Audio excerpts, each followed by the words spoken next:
Halo YouTube lovers, welcome back my channel.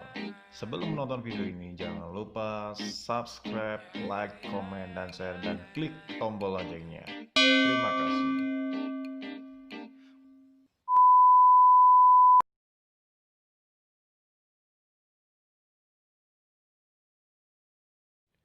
Masjid Tiban, Kota Probolinggo, sebuah masjid berarsitektur kuno di Kota Probolinggo, menyimpan sejarah dakwah Islam Syekh Maulana Ishaq.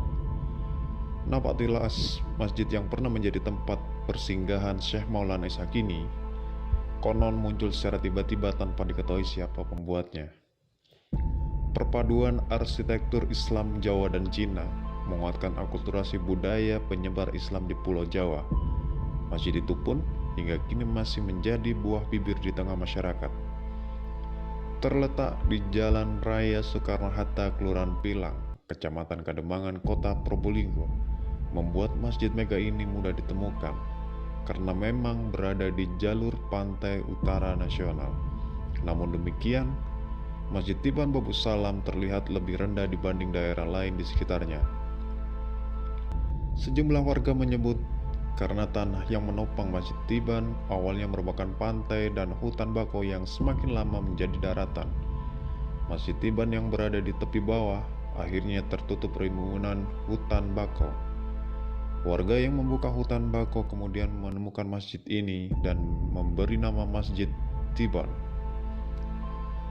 Ada versi lain yang menyebutkan bahwa arti kata Tiban berarti titipan, yakni sebuah masjid yang dititipkan oleh Syekh Maulana Ishaq, salah seorang wali pendahulu dari awal masa 9 wali penyebar agama Islam di tanah Jawa yang dikenal sebagai Wali Songo. Masjid itu dititipkan Syekh Maulana Ishaq kepada santri dan warga untuk dirawat dan dijadikan tempat beribadah. Sebenarnya, Masjid Tiban adalah sebuah masjid yang ukurannya tidak terlalu besar. Atap masjid berbentuk prisma dengan ketinggian sekitar 8 meter di atas permukaan tanah. Sedangkan luasnya hanya sekitar 9 meter persegi. Bentuk dan arsitektur atap masjid mirip dengan ornamen Jawa Cina. Disangga dengan 4 kayu jati yang usianya sudah mencapai ratusan tahun. Berdasarkan keterangan sejumlah warga, masjid itu kemudian mulai dibangun dan dirawat oleh santri Syekh Maulana Ishaq antara abad ke-14 dan 16 Masehi untuk mengenang perjalanan ulama kondang seantero Nusantara itu, khususnya di sekitar wilayah Kota Probolinggo. Tidak ada prasasti tulis di area Masjid Tiban ini.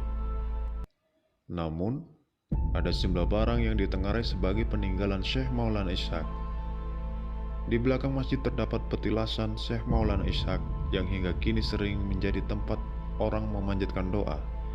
Di halaman belakang ini pula terdapat batu yang menjadi altar bagi Syekh Maulana Ishaq saat memberi khutbah kepada jamaah pengikut di zaman dahulu. Selain itu terdapat batu besar di sekitar masjid. Tidak jauh dari batu besar terdapat juga sebuah sumur yang airnya dipercaya dapat menyembuhkan beragam penyakit. Tidak sedikit warga setempat maupun dari luar kota datang untuk mendapatkan khasiat air ini. Waktu pun berlalu, Masjid Tiban kemudian mengalami perkembangan, tidak hanya memiliki luas seperti awal mulanya. Bagian Masjid Tiban kini diperluas hingga sekitar 900 meter persegi. Perluasan dan perbaikan Masjid Tiban ini dilakukan pada tahun 1993 silam. Masjid Tiban kini tampak lebih megah. Sejak itulah Masjid Tiban diberi nama Masjid Jami Tiban Babu Salam. Babu Salam sendiri memiliki arti pintu menuju keselamatan dan keridhaan Allah.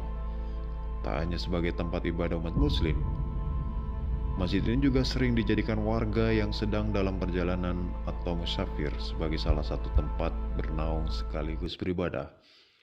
Demikian sekilas sejarah tentang Masjid Tiban Kota Probolinggo. Anda tertarik untuk mengunjunginya? Silakan datang ke kota kecil kami di Kota Probolinggo tercinta. Terima kasih.